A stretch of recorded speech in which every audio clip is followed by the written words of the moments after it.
Hello friends, आज हम एक नया चाइनीज ड्रामा एक्सप्लेन करेंगे जिसका नाम है फेटफुल लव। एपिसोड की शुरुआत में हम जंगल में कमांडो टीम को देखते हैं जो कि एक सांप को पकड़ने की कोशिश कर रहे होते हैं, लेकिन सांप को पकड़ने की कोशिश में ये लोग काफी ज्यादा घायल हो जाते हैं और इसलिए ये एक जगह रुककर एक दूसरे को पट्टी बांधते हैं और थोड़ा रेस्ट करते हैं। और तभी इन्हें वहाँ पर एक गुफा मिलती है। तब ड्रामे की फीमेल लीड अपने साथियों से कहती है कि मैं सबसे पहले अंदर जाती हूँ और चेक करती हूँ कि अंदर कहीं कोई खतरा तो नहीं है। और फिर हमारी फीमेल लीड गुफा के अंदर जाती है और वहाँ पर उसे एक छोटी सी तलवार मिलती है जिसमें ग्रीन कलर की लाइट आ रही होती है। हमारी फीमेल लीड उस तलवार को उठाती है और जैसे ही वो उस तलवार को खोलती है तो एक मिरेकल होता है, जिसके बाद हमारी हीरोइन बेहोश हो जाती है। और जब वो होश में आती है तो वो अलग ही जगह पर होती है। असल में वो पुराने जमाने में पहुंच गई है और उसने टाइम ट्रेवल किया है। अब जब उसे होश आता है तो काफी सारे लोग उसे घेर कर खड़े होते हैं और वे कहते हैं कि ये आखिर यहाँ पर क्यों लेटी हुई है, इसे क्या हुआ है। हमारी हीरोइन आईज ओपन करती है और तभी एक लेडी भागते हुए उसके पास आती है, लेकिन वो उसे लात मारकर पीछे फेंक देती है और उस लेडी से पूछती है कि तुम कौन हो। हमें मॉडर्न टाइम में इस लड़की का नाम नहीं बताया गया, लेकिन एंशिएंट टाइम में इसका नाम जी किंग होता है। और हमें दिखाया जाता है कि जो लेडी इसके पास आई थी वो लेडी इसकी मदर होती है। वो लेडी सब लोगों से कहती है कि कल रात से ये गायब थी और इसके लिए मैं सारी रात से परेशान थी, लेकिन अब ये यहाँ पर लेटी हुई है और देखो इसने किस तरह के कपड़े पहने हुए हैं। ये बिल्कुल भी एक अच्छी बेटी नहीं है। मुझे कल रात से इसकी फिक्र हो रही थी, लेकिन ये मेरे साथ अब इस तरह का बिहेव कर रही है। और फिर वो लेडी जी किंग से कहती है कि तुम्हारे फादर भी जल्दी ही घर आने वाले हैं, इसलिए तुम अभी के अभी मेरे साथ घर चलो। और फिर काफी सारे लोगों को जी किंग को पकड़ने के लिए भेजती है, लेकिन जी किंग उन सबसे फाइट करके उन सबको नीचे गिरा देती है, क्योंकि मॉडर्न टाइम में वो कमांडर ऑफिसर होती है और इसलिए इसे काफी अच्छे से लड़ाई करनी आती है। जी किंग को इतनी अच्छी तरह से लड़ाई करते हुए देखकर जी किंग की मदर बहुत ज़्यादा शॉक हो जाती है और सोचती है कि अचानक से इतनी ज़्यादा ब्रेव कैसे हो गई, जबकि ये तो काफ़ी ज़्यादा डरपोक होती थी। और तभी जी किंग के ऊपर एक आदमी पानी फेंक देता है और फिर जी किंग को ओरिजिनल एंशिएंट टाइम की लड़की की मेमोरीज दिखने लगती है कि किस तरह उसकी मदर और उसकी सिस्टर, जो कि उसकी स्टेप मदर और स्टेप सिस्टर है, उसे बुली किया करते थे। और लास्ट नाइट को उसकी स्टेप सिस्टर ने उसे ज़बरदस्ती बहुत ज़्यादा शराब पिला दी और फिर जी किंग के बेहोश होने के बाद उसे एक होटल में छोड़ दिया, जिस वजह से हर जगह रूमर फैली हुई है कि कल रात से वो गायब है और किसी के साथ नाइट स्पेंड करके आई है। जी किंग को समझ आ जाता है कि ये सब उसकी मदर और उसकी स्टेप सिस्टर का किया हुआ है और इसलिए वो अपनी मॉम के ऊपर वाले क्लॉथ को खोलकर खुद पहन लेती है और उन्हें लात मारकर फेंक देती है। ये सब देखकर जी किंग के दोनों पर्सनल असिस्टेंट शॉक हो जाते हैं। इसके बाद जी किंग अपनी मदर का हाथ मरोड़ देती है और उसे अपने घर लेकर आती है और गेट ओपन करने के लिए कहती है, लेकिन जी किंग की स्टेप सिस्टर गेट ओपन नहीं करती। तब जी किंग अपनी स्टेप मदर से कहती है कि अपनी बेटी से कहो कि गेट ओपन कर दे। तब जी किंग की मदर अपनी बेटी शियर को गेट ओपन करने के लिए कहती है, लेकिन शियर गेट ओपन नहीं करती। जी किंग की स्टेप मदर जी किंग को धमकाती है कि तुम्हारे फादर के आने के बाद जब उन्हें पता चलेगा तो वो तुम्हें नहीं छोड़ेंगे, लेकिन जी किंग को इस बात का कोई भी फर्क नहीं पड़ता, क्योंकि उसे पता चल गया था कि जी किंग का फादर हमेशा उसकी स्टेप मदर और स्टेप सिस्टर की ही बात सुनता है। जी किंग अपनी स्टेप मदर से कहती है कि अपनी बेटी को कहो कि गेट खोल दे, नहीं तो मैं तुम्हारे कपड़े खोल दूंगी।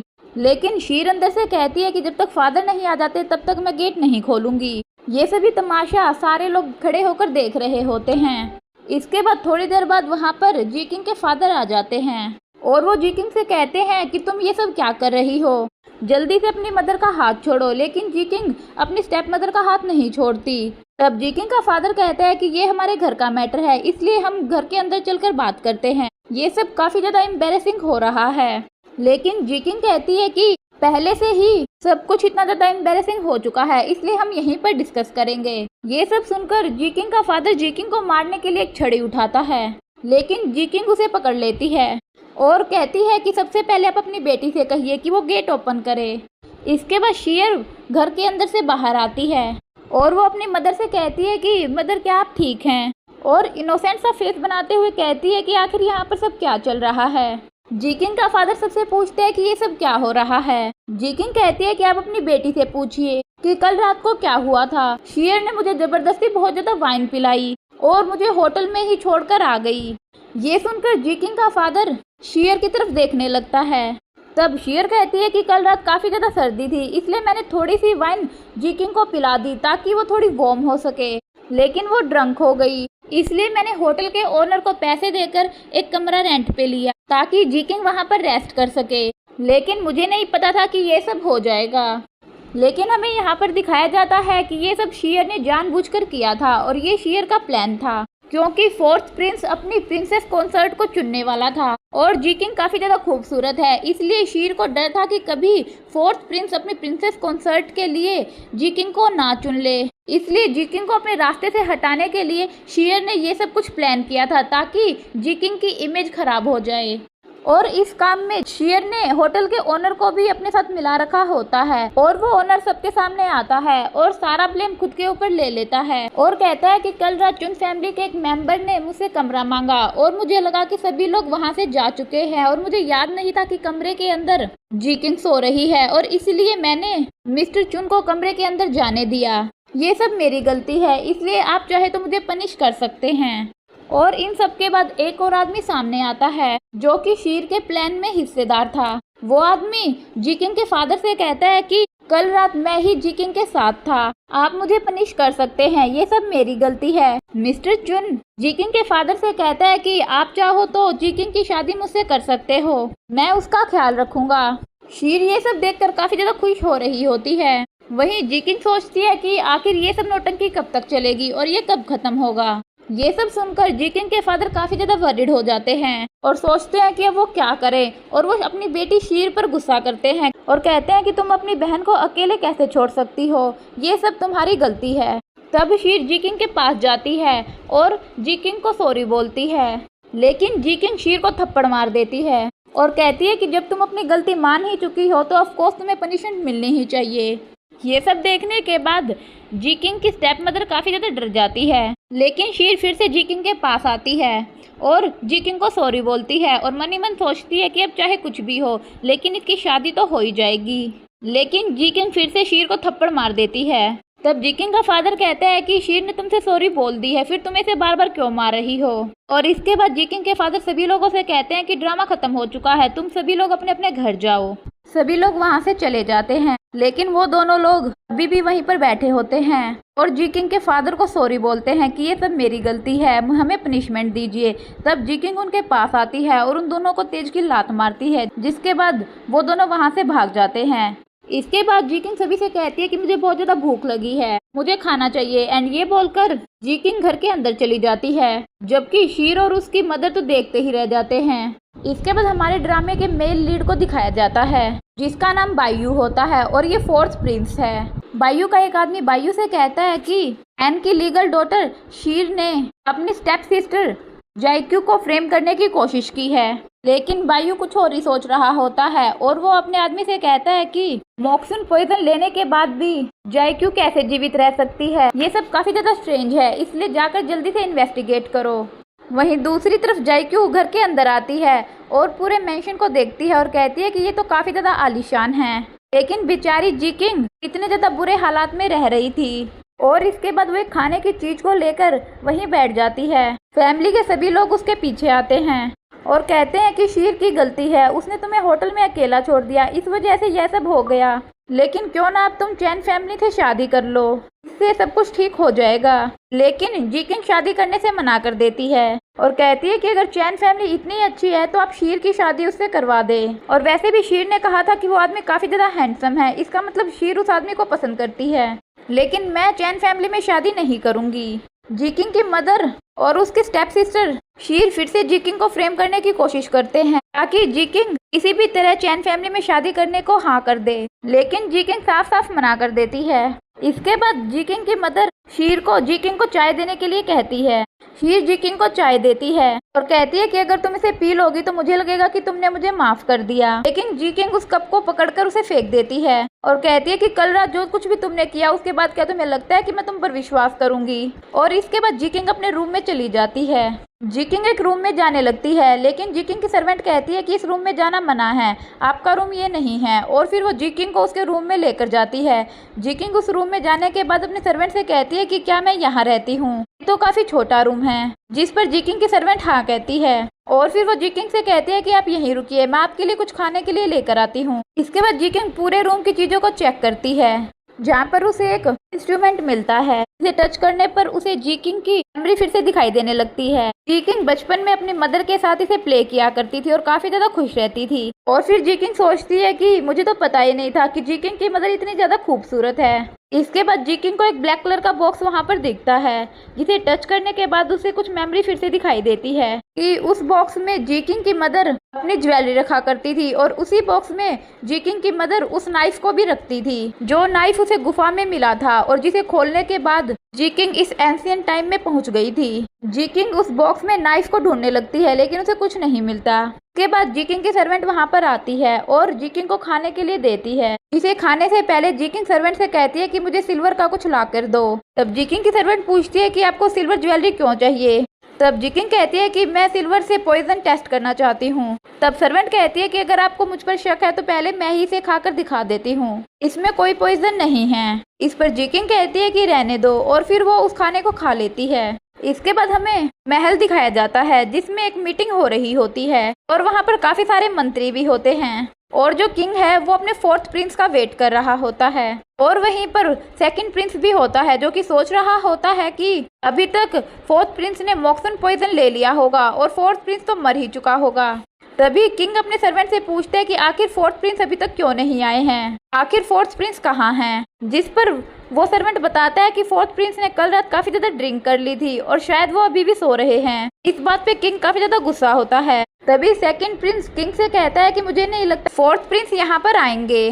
तभी एक अनाउंसमेंट होती है कि फोर्थ प्रिंस आ रहे हैं, जिसे सुनने के बाद सेकंड प्रिंस के होश उड़ जाते हैं। और फिर हमारा फोर्थ प्रिंस को दिखाया जाता है, जो कि ड्रामे का मेल लीड कैरेक्टर है। इसका नाम हमने पहले भी बताया था, इसका नाम बायू है। बायू आने के बाद अपने फादर को ग्रीट करता है और कहता है कि वो सुबह सुबह एक बिजनेस के सिलसिले में कहीं चला गया था, इस वजह से वो आने में लेट हो गया। अब मीटिंग खत्म होने के बाद सेकंड प्रिंस अपनी मदर के पास जाता है और अपनी मदर से कहता है कि आपके कहने पर मैंने फोर्थ प्रिंस को मॉक्सन पॉइजन दिया था, लेकिन फिर वो ठीक ठाक वापस कैसे आ सकता है, क्या उसने उस पॉइजन का क्योर ढूंढ लिया है। जिस पर उसकी मदर कहती है कि ऐसा नहीं हो सकता, क्योंकि उस पॉइजन का कोई भी क्योर नहीं है। फिर मदर कहती है कि हो सकता है कि फोर्थ प्रिंस ने उस पॉइजन को लिया ही ना हो। तब सेकंड प्रिंस कहता है कि मैंने खुद अपनी आंखों से देखा था कि फोर्थ प्रिंस ने वो पॉइजन वाला लिक्विड पिया था, तो ऐसा कैसे हो सकता है कि वो अभी तक जिंदा है।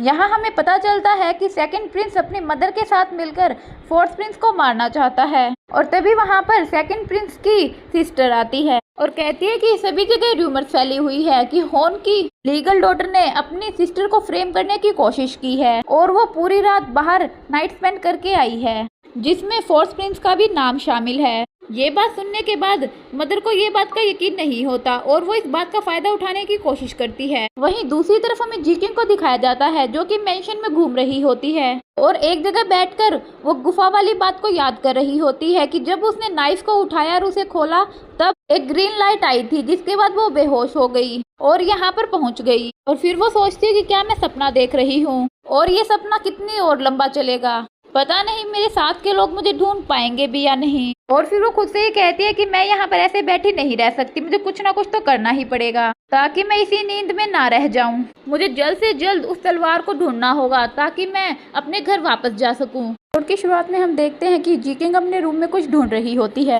लेकिन काफी देर ढूंढने के बाद भी उसे कुछ नहीं मिलता। तभी वहाँ पर जिकिंग की मेड आ जाती है। जिकिंग अपनी मेड से पूछती है कि बचपन में मेरी माँ ने मुझे एक नाइफ दिया था, क्या तुम्हें पता है कि वो कहाँ है। तब मेड कहती है कि जब आप छोटी थी तब आपकी स्टेप मदर ने उस नाइफ को किसी और को दे दिया था। ये सुनने के बाद जिकिंग सोचती है कि मुझे किसी भी तरह उस नाइफ को ढूंढना होगा, क्योंकि उसी नाइफ की वजह से मैं यहाँ पर आई हूँ। और इसके बाद जिकिंग अपनी मेड से कहती है कि तुम्हें उस नाइफ को ढूंढने में मेरी हेल्प करनी होगी, मैं तुम पर ट्रस्ट करती हूँ, इसलिए मुझे हर हालत में वो नाइफ चाहिए। तब मेड जिकिंग से कहती है कि क्या आप सच में चैन फैमिली में शादी कर रहे हो। चैन फैमिली बिल्कुल भी अच्छी नहीं है और जिस लड़के से आपकी शादी की बात हो रही है वो लड़का तो बिल्कुल भी अच्छा नहीं है। जिकिंग कहती है कि ये बात मुझे पता है, इसलिए मैं उस फैमिली में शादी नहीं करूंगी। और इसके बाद जी किंग अपनी मेड के कान में कुछ कहती है। इसके बाद हमें दो आदमी दिखाए जाते हैं जो मेंशन में कुछ ढूंढ रहे होते हैं और एक आदमी दूसरे आदमी से कहता है कि ये इतना बड़ा मेंशन है तो हमें यहाँ कुछ ना कुछ तो मिल ही जाएगा जिससे हम पैसा कमा सकते हैं। इसके बाद हम देखते हैं कि जी किंग ब्लैक ड्रेस में और चेहरे पर मास्क लगाकर चैन फैमिली के घर जाती है, लेकिन जी किंग देखती है कि वहाँ पर पहले से ही दो आदमी ब्लैक ड्रेस में होते हैं और जिस आदमी से जी किंग की शादी की बात हो रही होती है वो दो आदमी उस आदमी से पूछते हैं कि हमें सच बताओ कि उस दिन तुमने जी किंग के साथ क्या किया था।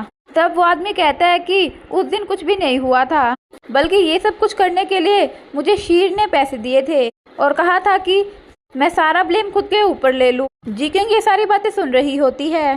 इसके बाद हम देखते हैं कि वो ब्लैक ड्रेस वाले दोनों आदमी उस चैन फैमिली वाले मेंबर को एक पेपर देते हैं जिसमें उस आदमी का सारा क्राइम लिखा होता है और उस पर चैन फैमिली के मेंबर से साइन करवाने के बाद वो दोनों आदमी उसे मार देते हैं और वहां से चले जाते हैं। जी किंग उन दोनों का पीछा करती है। जी किंग देखती है कि वो दोनों आदमी एक और आदमी से मिलते हैं और उस आदमी को सारी बात बताते हैं और साथ ही वो पेपर भी देते हैं जिस पर चैन फैमिली के मेंबर ने साइन किया था। लेकिन तभी उन दोनों आदमी को पता चल जाता है कि कोई उनकी बात चुपके से सुन रहा है, इसलिए वो लोग जी किंग पर हमला कर देते हैं। जी किंग उन दोनों से अच्छे से फाइट करती है, लेकिन कुछ देर फाइट करने के बाद वो थक जाती है और तभी वहाँ पर एक व्हाइट मास्क में पर्सन आता है जो कि जी किंग की हेल्प करता है। जी किंग उस व्हाइट मास्क वाले आदमी से पूछती है कि तुम कौन हो। वो आदमी कहता है कि तुम फालतू में मेरे लिए और प्रॉब्लम्स क्रिएट मत करो और इन दोनों की बातों में वो दोनों ब्लैक ड्रेस वाले आदमी वहाँ से भाग जाते हैं। इसके बाद व्हाइट मास्क वाले आदमी और जी किंग के बीच भी फाइट शुरू हो जाती है। जी किंग काफी अच्छे से फाइट करती है, लेकिन व्हाइट मास्क वाला आदमी जीत जाता है और फिर वो वहाँ से भाग जाता है। इसके बाद हमें वही दो चोर दिखाए जाते हैं जिनके हाथ में एक लिजर्ड होती है और वो जी किंग को वहाँ से भागते हुए देखते हैं, इसलिए वो जी किंग का पीछा करते हैं। अब नेक्स्ट सीन में हम देखते हैं कि सेकंड प्रिंस अपनी मदर के पास आता है और कहता है कि आपने जैसा कहा था मैंने वैसा ही किया, लेकिन कल रात अचानक से 2 पर्सन वहाँ पर आ गए और उन्होंने हम पे हमला किया। यहाँ हमें पता चलता है कि सेकंड प्रिंस के कहने पर ही चैन फैमिली के मेंबर को मरवाया गया था और वो दो ब्लैक ड्रेस वाले आदमी सेकंड प्रिंस से ही मिलने आए थे। तभी सेकंड प्रिंस की मदर कहती है कि वो दो आदमी कौन थे। तब सेकंड प्रिंस कहता है कि मुझे इस बारे में कुछ भी पता नहीं है, लेकिन चैन फैमिली से सिग्नेचर करवाने के बाद अब उनकी फैमिली हमारी हर बात मानेगी। इसके बाद हम फोर्थ प्रिंस को देखते हैं जो कोई बुक पढ़ रहा होता है और तभी इसके पास एक आदमी आता है और कहता है कि जी किंग पहले से बहुत ज्यादा बदल चुकी है। पहले वो काफी ज्यादा डरपोक टाइप की लड़की हुआ करती थी, लेकिन अचानक से वो बहुत ज्यादा ब्रेव हो गई है। ये सुनकर फोर्थ प्रिंस कहता है कि जी किंग एक ऑर्डिनरी लड़की है, इसे काफी अच्छा मार्शल आर्ट आता है और फिर फोर्थ प्रिंस अपने आदमी से कहता है कि मुझे जी किंग से मिलना है। इसके बाद हम हैन फैमिली को देखते हैं जहाँ पर शीर के पास उसकी मेड आती है और वो शीर को बताती है कि जिस आदमी से जी किंग की शादी होने वाली थी वो आदमी मर चुका है, जिसे सुनने के बाद शीर शॉक हो जाती है और कहती है कि तो अच्छी बात है, अब कोई भी इससे शादी नहीं करेगा। लेकिन वो आदमी मरा कैसे। वहीं दूसरी तरफ जी किंग की मेड जी किंग के पास आती है और उसे बताती है कि जिस आदमी से आपकी शादी होने वाली थी वो आदमी मर चुका है, लेकिन जी किंग कोई भी रिएक्ट नहीं करती और वो आराम से बैठी होती है। तब सर्वेंट कहती है कि क्या आपको कोई शौक नहीं लगा। तब जी किंग कहती है कि ये बात तो मुझे पहले से ही पता थी। इसके बाद जी किंग की मेड कहती है कि अब आपको चैन फैमिली में शादी नहीं करनी पड़ेगी और अब आप प्रिंसेस कॉन्सर्ट के लिए जा सकती हैं। लेकिन तभी वहाँ पर शीयर आ जाती है और कहती है कि जिस आदमी से तुम्हारी शादी होने वाली थी चैन फैमिली का वो मेंबर मर चुका है, इसलिए रिचुअल के अकॉर्डिंग अब तुम्हें मेड बनना होगा और तुम प्रिंसेस कॉन्सर्ट के लिए भी नहीं जाओगे। और ये सब बोलते हुए जी किंग को चिढ़ाने लगती है। जी किंग कहती है कि तुम मुझसे डर रही हो क्योंकि तुम्हें पता है कि मैं तुमसे ज्यादा खूबसूरत हूँ। तब शीयर कहती है कि ऐसा कुछ भी नहीं है और फिर शीयर कहती है कि मैं अपने फादर की लीगल डॉटर हूँ, मेरी माँ एक नोबल फैमिली से बिलोंग करती है, जबकि तुम्हारी माँ तो एक तवायफ घर में म्यूजिक बजाती थी। ये सुनकर जी किंग को गुस्सा आता है और वो कहती है कि अब तो मैं जरूर प्रिंसेस कॉन्सर्ट के लिए जाऊंगी। शीयर उसे रोकने की कोशिश करती है, लेकिन जी किंग वहाँ से चली जाती है। इसके बाद हम देखते हैं कि जब जी किंग अपनी मेड के साथ कैरेज में जा रही होती है तब जी किंग की मेड जी किंग से पूछती है कि मैं आपको बचपन से जानती हूँ, आप पिछले कुछ दिनों से काफी ज्यादा बदल गई हैं। मुझे खुशी है कि अब आप अपने लिए स्टैंड लेती हैं, लेकिन मुझे इस बात से काफी चिंता होती है कि कोई इन सब बातों को आपके अगेंस्ट यूज ना करे, इसलिए प्लीज आप खुद पर कंट्रोल रखें। तब जी किंग कहती है कि तुम चिंता मत करो, मैं अपना ख्याल रखूंगी। इसके बाद जी किंग अपनी मेड से पूछती है कि क्या तुमने उस नाइफ को ढूंढा जिसे मैंने तुम्हें ढूंढने के लिए कहा था। तब मेड कहती है कि आपकी मदर का जो भी सामान था वो सब नैनी फेंग ने पैक किया था, जो कि आपकी मदर को सर्व करती थी, लेकिन अब वो मर चुकी है। मैंने दूसरी मेड से भी उस नाइफ के बारे में पूछने की कोशिश की, लेकिन उन्हें भी उस सब के बारे में कुछ नहीं पता है। तब जिकिंग कहती है कि ये कैसे हो सकता है, वो नाइफ काफ़ी ज़्यादा यूनिक था। इसके बाद हम देखते हैं कि फोर्थ प्रिंस के पास उसका एक सर्वेंट आता है और वो कहता है कि प्रिंसेस कॉन्सर्ट सिलेक्शन के लिए लड़कियां आ चुकी हैं। इसके बाद सर्वेंट वहां से चला जाता है। फोर्थ प्रिंस का पर्सनल सर्वेंट उसे कहता है कि राजा चाहते हैं कि हैन फैमिली की लीगल डॉटर प्रिंसेस कॉन्सर्ट बने। इसके बाद हम देखते हैं कि प्रिंसेस कॉन्सर्ट सिलेक्शन के लिए काफ़ी सारा लड़कियां आई होती हैं और उनके फादर आपस में डिस्कस कर रहे होते हैं कि ये कॉन्सर्ट तो सिर्फ एक फॉर्मेलिटी है, हैन फैमिली की डॉटर को पहले ही चुन लिया गया है। सभी लड़कियों को एक लाइन में खड़ा किया जाता है और इसके बाद जिकिंग वहाँ पर आती है। एक मेड जिकिंग से पूछती है कि तुम इतनी लेट क्यों आई हो और तुम में बिल्कुल भी मैनर्स नहीं है। जिकिंग उससे पूछती है कि मुझे कहाँ पर खड़ा होना है। तब वो मेड जिकिंग को लास्ट में खड़ा कर देती है। जिकिंग के फादर जिकिंग को वहाँ पर देखकर काफी ज्यादा शॉक होते हैं। इसके बाद फोर्थ प्रिंस वहाँ पर आता है और सबसे पहले वो शायर से मिलता है और शायर से कुछ सवाल करता है और पूछता है कि तुम में कौन कौन से टैलेंट हैं।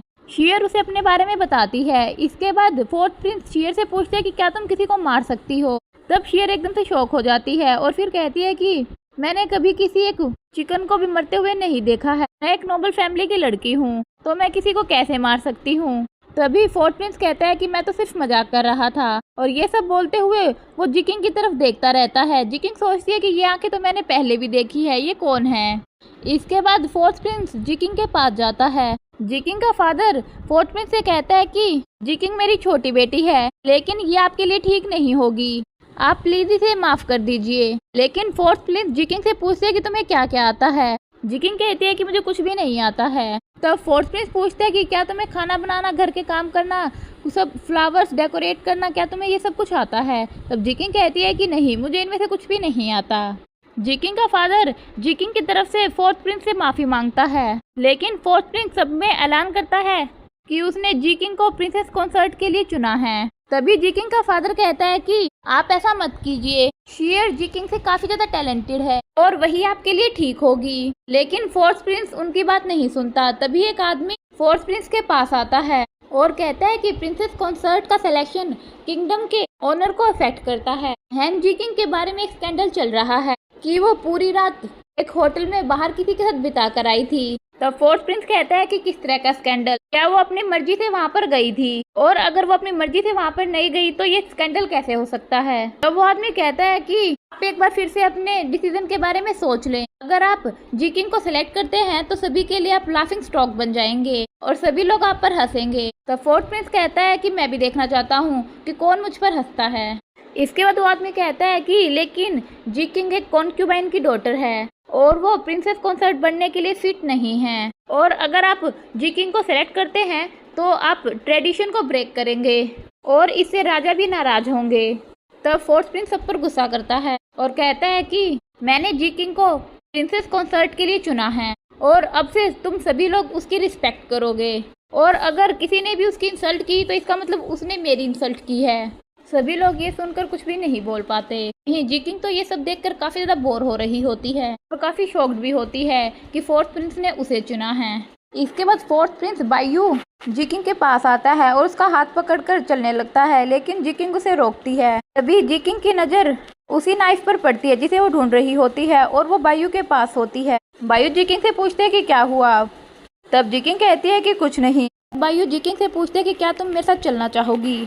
तब जिकिंग सोचती है कि मेरे पास अब और कोई रास्ता नहीं है, अगर मुझे उस नाइफ को पाना है तो मुझे इसके साथ जाना ही होगा, और फिर जिकिंग बायू को हाँ कर देती है। इसके बाद बायू जिकिंग का हाथ पकड़कर वहाँ से चला जाता है।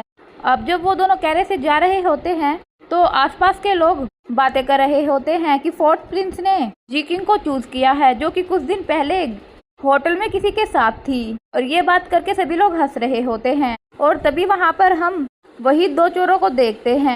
इसके बाद हम देखते हैं कि जिकिंग बायू के पास उस नाइफ को देखती है और सोचती है कि अभी यहाँ पर कोई भी गार्ड नहीं है, तो क्यों ना मैं उस नाइफ को इससे छीन लूं। तब बायू जिकिंग की तरफ देखते हुए कहता है कि तुम क्या प्लान कर रही हो। तब जिकिंग सोचती है कि तो काफ़ी ज़्यादा अलर्ट है और कहती है कि मैं तो कुछ नहीं सोच रही थी। इसके बाद जिकिंग बायू से कहती है कि तुम मुझे इतना ज़्यादा घूर क्यों रहे हो, क्या मेरे फेस पे कुछ लगा है। तब बायू कहता है कि अब तुम मेरी प्रिंसेस कॉन्सर्ट हो, इसलिए तुम अच्छे से रहा करो। और फिर बायू सोचता है कि आखिर ये मॉक्सुन पॉइजन लेने के बाद भी जिंदा कैसे है। इसके बाद जिकिंग बायू से पूछती है कि हम कहाँ जा रहे हैं। बायू कहता है कि हम हमारे मेंशन जा रहे हैं। और फिर बायू जिकिंग से पूछता है कि क्या तुम बीमार हो। तब जिकिंग कहती है कि हाँ, एक्चुअल में मेरे पीरियड्स चल रहे हैं, इसलिए मैं काफ़ी ज़्यादा बीमार फील कर रही हूँ, मुझे रेस्ट की ज़रूरत है। तब बायू सोचता है कि क्या उस पॉइजन का इसके दिमाग पर असर हुआ है। इसके बाद जिकिंग बायू से पूछती है कि आपने मुझे क्यों चूज़ किया। तब बायू कहता है कि मुझे औरों के कंपैरिजन तुम काफ़ी ज़्यादा इंटरेस्टिंग लगी। इसके बाद अब वो जब महल पहुंचते हैं तो एक सर्वेंट बायू से कहता है कि राजा आपसे मिलना चाहते हैं। बायू अपनी एक मेड होंगी से कहता है कि प्रिंसेस कॉन्सर्ट का ख्याल रखना। तभी वो आदमी जो कि राजा का संदेश लेकर आया था वो बायू से कहता है कि अभी तक राजा ने लीगल अनाउंसमेंट नहीं की है, इसलिए आप जिकिंग को प्रिंसेस कॉन्सर्ट कहकर मत बुलाइए, ये इनएप्रोप्रिएट है। तब बायू सर्वेंट पर गुस्सा करता है। इसके बाद बायू लोंगी से कहता है कि ध्यान रखना कि मेरी इजाजत के बिना जिकिंग कहीं पर भी ना जाए। और फिर बायू वहां से चला जाता है। बायू के जाने के बाद लोंगी जिकिंग को अपने साथ चलने के लिए कहती है और यहाँ हमें लोंगी का फेस देखकर पता चलता है कि लोंगी जिकिंग को बिल्कुल भी पसंद नहीं करती। और वो जिकिंग से कहती है कि मैं यहाँ तब से हूँ जब से मैं 7 साल की थी और फोर्थ प्रिंस किसी भी यूज्ड चीज़ को यूज़ नहीं करते हैं। तब जिकिंग कहती है कि मुझे इस बारे में कुछ नहीं पता है क्योंकि मैं नई हूँ, इसलिए मैं कोई कमेंट नहीं करूँगी। होंगी जिकिंग का इस तरह का हाजिर जवाब सुनकर एटीट्यूड से फेस बनाती है और इसके बाद वो जिकिंग को एक कमरा दिखाती है और कहती है कि तुम यहीं रहोगी। एक मेड होंगी से कहती है कि लेकिन प्रिंसेस कॉन्सर्ट इस वेस्ट कोर्टयार्ड में कैसे रह सकती हैं। तब होंगी उस मेड को चुप करा देती है। वहीं दूसरी तरफ हम देखते हैं कि बायू राजा से मिलने जाता है और राजा को ग्रीट करता है। राजा बायू को अपने साथ गेम खेलने के लिए बोलता है। राजा बायू से पूछता है कि क्या तुमने अपनी प्रिंसेस कॉन्सर्ट को चुन लिया है और वो कौन है। बायू कहता है कि आपको तो पता ही है कि मैंने किसे चुना है, आपके पास तो ऑलरेडी इंफॉर्मेशन पहुंच ही चुकी है। लेकिन राजा कहता है कि तुमने जिसे प्रिंसेस कॉन्सर्ट के लिए चुना है वो तुम्हारे लिए ठीक नहीं है, तुम उसे चेंज कर दो। तब बायू कहता है कि आप चाहते थे कि मैं हैन फैमिली की डॉटर को चूज करूं, तो मैंने आपके कहे अकॉर्डिंग ही किया है, लेकिन अब ये मेरा डिसीजन है कि मैं हैन फैमिली की किस डॉटर को चूज करता हूं। तब राजा कहता है कि लेकिन जिकिंग एक कॉन्क्यूबाइन की बेटी है और वो तुम्हारी प्रिंसेस कॉन्सर्ट नहीं बन सकती। तब बायू कहता है कि लेकिन मैं उससे प्यार करता हूँ और मैं उससे ही शादी करूँगा। तब राजा बायू पर गुस्सा करता है और अपने आदमी को ऑर्डर देता है कि बायू को कैद कर लिया जाए और उसे भूखा रखा जाए जब तक कि वो अपना फैसला नहीं बदल लेता। वहीं दूसरी तरफ हम देखते हैं कि महल के बाहर बायू का आदमी जिसका नाम शैडो होता है बायू के दूसरे आदमी गू से कहता है कि राजा ने फोर्थ प्रिंस को महल में बुलाया है और क्योंकि फोर्थ प्रिंस ने राजा के ऑर्डर को फॉलो नहीं किया है इसलिए जरूर राजा उन्हें पनिश करेंगे। और फिर शैडो फिजिशियन गू से कहता है कि सिर्फ इसलिए कि जिकिंग फोर्थ प्रिंस की वजह से पॉइजनाइड हुई है, फोर्थ प्रिंस को जिकिंग से शादी करने की क्या जरूरत है। तब फिजिशियन गू कहता है कि तुम फोर्थ प्रिंस को गलत समझ रहे हो, मॉक्सिन एक रेयर पॉइजन है और कोई भी इंसान उसे कंज्यूम करने के बाद जिंदा नहीं रह सकता, लेकिन वो लड़की अभी तक बिल्कुल ठीक है, इसका मतलब जरूर कुछ ना कुछ तो गड़बड़ है। और इसीलिए फोर्थ प्रिंस इन सबको अच्छी तरह से इन्वेस्टिगेट करने के लिए उन्होंने जिकिंग को चूज किया है ताकि वो उनके करीब रहकर सच्चाई जान सके। नेक्स्ट सीन में हम देखते हैं कि राजा रानी के पास जाता है। रानी राजा से कहती है कि आप इतना परेशान क्यों हो रहे हो, इससे आपकी तबीयत खराब हो जाएगी। तब राजा कहता है कि मैं कैसे परेशान ना हूँ, उसने कुछ मिलिट्री अचीवमेंट क्या कर ली, वो मेरी बात मानने से मना कर रहा है। तब रानी कहती है कि क्यों ना हम इस बार अपने बेटे बाईचुन को मौका दे। तब राजा कहता है कि तुम्हें तो पता ही है कि वो किसी काम का नहीं है। तब रानी कहती है कि आप एक बार उसे मौका तो दे, वो सब कुछ हैंडल कर लेगा और वैसे भी बायू ने आपकी बात ना मानकर सीधा आपको अपोज किया है। और इस तरह रानी फोर्थ प्रिंस बायू के खिलाफ राजा को भड़काने लगती है। तब राजा कहता है कि मुझे समझ में नहीं आ रहा कि मैं क्या करूं। तब रानी कहती है कि आप चिंता मत कीजिए, मैं सब कुछ हैंडल कर लूंगा, मैं जिकिंग को प्रिंसेस कॉन्सर्ट नहीं बनने दूंगी। तब राजा कहता है कि तुम समझ गई कि मैं क्या चाहता हूँ। इसके बाद हम देखते हैं कि रात को फोर्थ प्रिंस के मेंशन में एक सर्वेंट आता है और वो होंगी से कहता है कि रानी ने फोर्थ प्रिंस कॉन्सर्ट यानी जिकिंग को मिलने के लिए बुलाया है। तब होंगी कहती है कि लेकिन फोर्थ प्रिंस ने जिकिंग को महल से बाहर जाने के लिए मना किया है। तब वो सर्वेंट कहता है कि तो क्या तुम रानी के ऑर्डर को मना कर रही हो। तब होंगी सोच में पड़ जाती है कि जीकिंग जैसी लड़की फोर्थ प्रिंस के लिए वैसे भी अच्छी नहीं है और जरूर रानी ने जीकिंग को इसलिए बुलाया होगा क्योंकि वो भी नहीं चाहती कि जीकिंग फोर्थ प्रिंसेस कंसर्ट बने। और अगर ऐसा है तो इससे फोर्थ प्रिंस बायू की इमेज भी खराब नहीं होगी। और ये सब सोचते हुए होंगी जीकिंग को भेजने के लिए मान जाती है और जीकिंग से कहती है कि रानी ने तुम्हें चाय पे मिलने के लिए बुलाया है। तब जीकिंग कहती है कि ठीक है। तब होंगी जीकिंग के साथ क्वीन से मिलने के लिए जाती है। अब रास्ते में होंगी जीकिंग से पूछती है कि क्या तुम्हें डर नहीं लग रहा कि रानी ने तुम्हें इतनी आधी रात में बुलाया है। तब जीकिंग कहती है कि मैं क्यों डरूं। तब होंगी कहती है कि फोर्थ प्रिंस और रानी के बीच हमेशा ही प्रॉब्लम रहती है क्योंकि रानी अपने बेटे बाईचन को राजा बनाना चाहती है, जबकि फोर्थ प्रिंस की इमेज काफ़ी ज़्यादा अच्छी है और उनकी रेपुटेशन हर जगह फैली हुई है और इसलिए बायू की रेपुटेशन खराब करने के लिए रानी हमेशा कोशिश करती रहती है। तब जीकिंग कहती है कि इसका मतलब रानी ने मुझे इजी टारगेट समझ के चूज किया है। इसके बाद जीकिंग और होंगी महल में पहुंच जाते हैं। जीकिंग महल के अंदर जाती है लेकिन होंगी वही कैरेज में जीकिंग का वेट करती है। वहीं दूसरी तरफ महल के अंदर रानी अपनी बेटी और कई और औरतों के साथ डिस्कशन कर रही होती है और तभी जीकिंग वहां पर आती है। उन लेडीज में से एक कहती है कि ये देखो ये लड़की कितनी ज़्यादा एरोगेंट है, इसने रानी को नीज डाउन करके ग्रीट भी नहीं किया। तब जीकिंग कहती है कि मैं एक नॉर्मल फैमिली से बिलोंग करती हूँ, मुझे महल के रूल्स रेगुलेशन नहीं पता है, मुझे यकीन है कि रानी इस बात पर बुरा नहीं मानेंगी। तब रानी कहती है कि कोई बात नहीं, लेकिन रानी चुपके से जीकिंग के दोनों पैरों में तीर मारती है ताकि जीकिंग झुककर उसे ग्रीट करे, लेकिन जीकिंग वैसे की वैसे खड़ी रहती है। तब रानी सोचती है कि ये कोई सिंपल लड़की नहीं है। इसके बाद रानी अपने एक आदमी से पूछती है कि क्या ये वही लड़की है जिसे फोर्थ प्रिंस ने प्रिंस कॉन्सर्ट के लिए चुना है। तब वो आदमी कहता है कि हाँ ये वही लड़की है। इसके बाद रानी जीकिंग से कहती है कि मैंने सुना है कि तुम्हारी एक यंगर सिस्टर भी है। तब जीकिंग कहती है कि वो यंगर सिस्टर मैं ही हूँ। तब रानी कहती है कि अच्छा क्या वो तुम ही हो, मैंने सुना है कि कुछ दिन पहले तुम्हारे साथ एक स्कैंडल हो गया, तुम पूरी रात घर से बाहर थी, क्या ये बात सच है। तब जीकिंग कहती है कि हाँ ये बात बिल्कुल सच है। तब रानी जीकिंग का इस तरह का जवाब सुनकर बिल्कुल शॉक्ड हो जाती है और कहती है कि फोर्थ प्रिंस तुम जैसी लड़की को कैसे अपनी प्रिंस कॉन्सर्ट चुन सकता है। तब जीकिंग कहती है कि फोर्थ प्रिंस खुद मुझे महल के अंदर लेकर आए हैं और अगर आपको कोई प्रॉब्लम है तो आप फोर्थ प्रिंस से बात कर सकती हैं।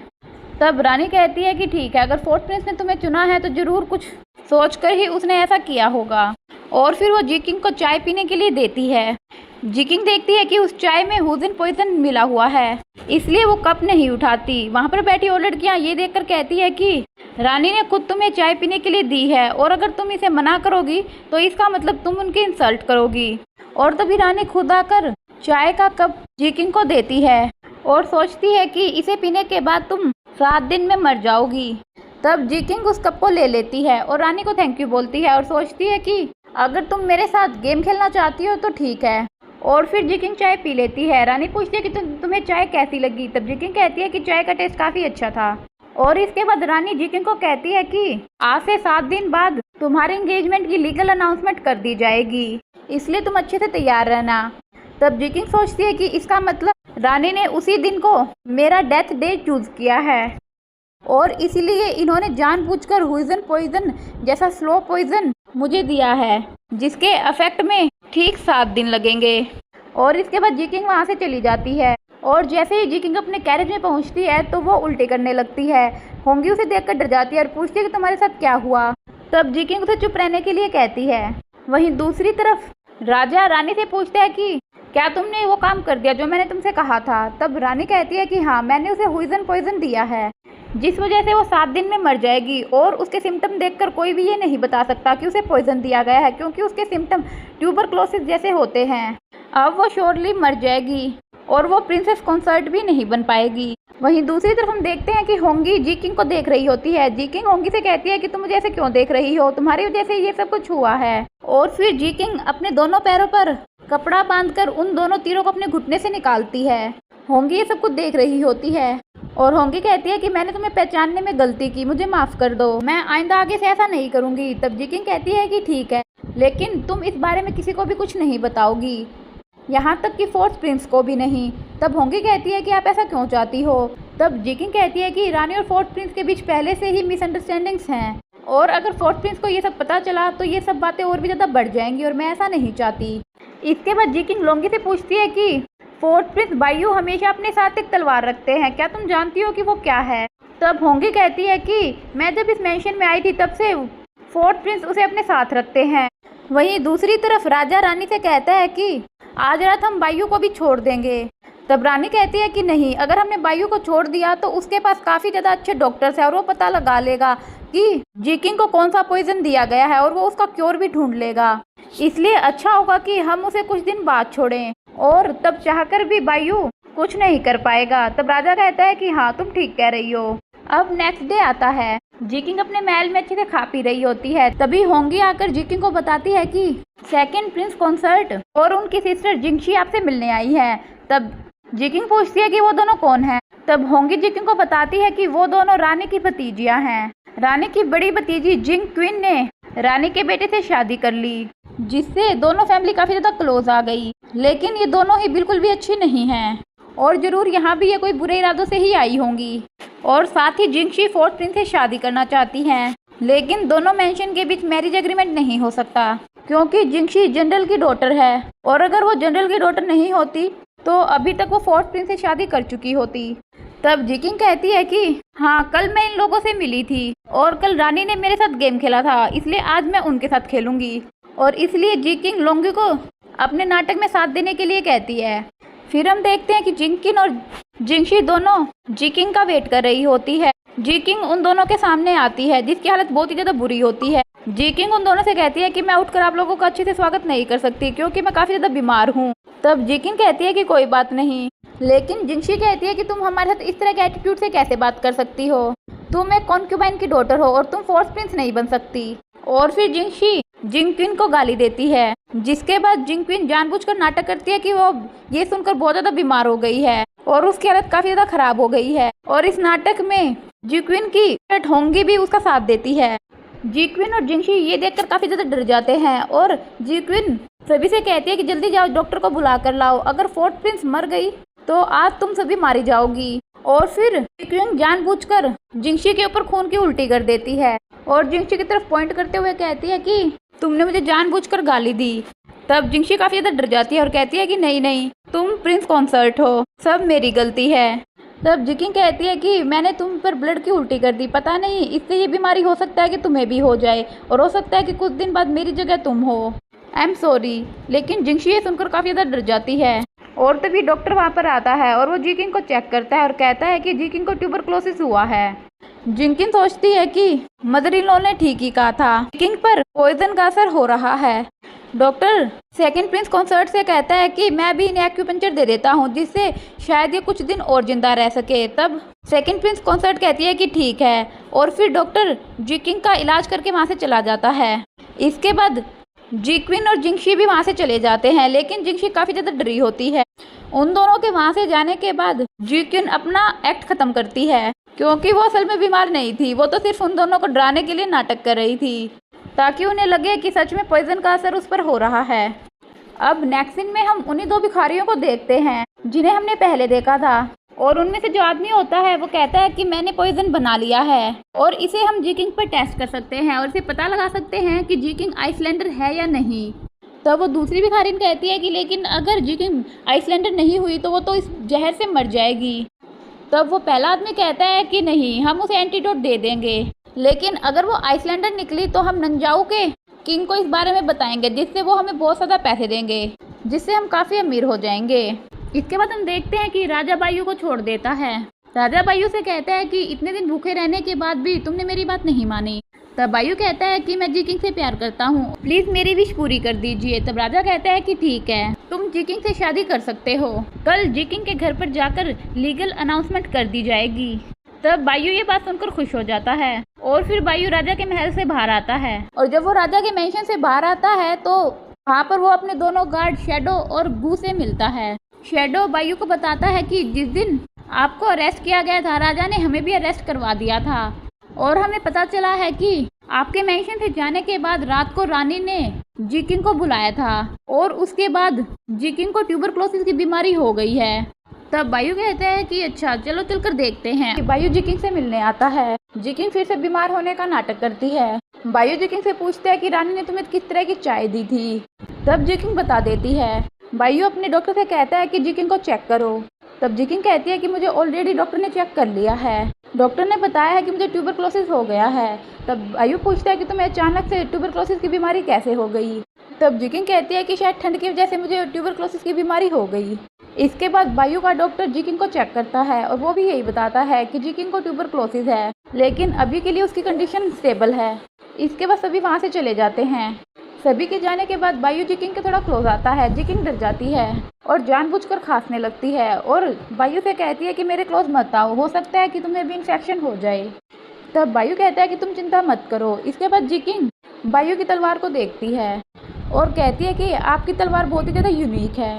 तब बायू कहता है कि क्या तुम इसमें इंटरेस्टेड हो। तब जिकिन कहती है कि मुझे याद आ रहा है कि बचपन में मैंने इसे देखा था, क्या आप मुझे इसे देखने के लिए उधार देंगे। तब बायू मना कर देता है। तब जिकिन कहती है कि लेकिन क्यों। तब बायू कहता है कि ये मेरी माँ की निशानी है, ये उन्होंने मुझे दी थी और अगर तुम इसे देखना चाहती हो तो तुम्हें फोर्थ प्रिंसेस कॉन्सर्ट के ऑफिशियल अनाउंसमेंट का वेट करना होगा। तब जिकिन सोचती है कि इसका मतलब तो मुझे अपना नाटक खत्म करना होगा। अब नेक्स्ट दिन में हम देखते हैं कि बायू और उसके दोनों आदमी शैडो और फिजिशियन गू आपस में बातें कर रहे होते हैं। फिजिशियन गू बायू को बताता है कि रानी ने जिकिन को हुइजन पॉइजन दिया है, लेकिन उसकी बॉडी अपने आप ठीक हो रही है। तब बायू पूछता है कि अगर उसकी बॉडी खुद को पॉइजन से डिटॉक्सिफाई कर सकती है तो क्या उसने मॉक्सिन पॉइजन को भी डिटॉक्सिफाई कर दिया है। तब डॉक्टर कहता है कि हुइजन पॉइजन को ठीक किया जा सकता है, लेकिन मॉक्सिन एक रेयर पॉइजन है और कुछ दिन पहले मॉक्सिन पॉइजन आपको दिया गया था और मैंने आपको बचाने के लिए इसे जिकिन की बॉडी में ट्रांसफ़र कर दिया था। ये तरीका रानी भी नहीं जानती है और जो भी आदमी इस पॉइजन को लेगा वो डेफिनेटली मर जाएगा, लेकिन जिकिन अभी भी जिंदा है और अच्छे से चल फिर रही है। उस पॉइजन को जिकिन की बॉडी ने न्यूट्रलाइज नहीं किया है, बल्कि वो पॉइजन जिकिन की बॉडी पर इफेक्ट नहीं कर रहा है, लेकिन वो पॉइजन अब भी जिकिन की बॉडी में है। और पूरे लोंगियन कॉन्टिनेंट में सिर्फ एक ही प्लेस के ऐसे लोग हैं जिनकी बॉडी की कॉन्स्टिट्यूशन इस तरह की है, जो जिनकी बॉडी पर किसी भी तरह का पॉइजन अफेक्ट नहीं करता है। अब नेक्स्ट सीन में हम देखते हैं कि बायू होंगे के पास जाता है और उससे पूछते हैं कि उस दिन जिकिन के साथ क्या हुआ था। तब होंगे कहती है कि फोर्थ प्रिंस कॉन्सर्ट ने मुझे बोलने से मना किया है, अच्छा हुआ कि आप उनसे ही पूछ लें। तब बायू कहता है कि ठीक है। अब नेक्स्ट सीन में हम देखते हैं कि जिकिन अच्छे से खा पी रही होती है और तभी वो सुनती है कि बायू आ गया है, इसलिए बायू के आते ही वो नाटक करके वॉमिट करने लगती है।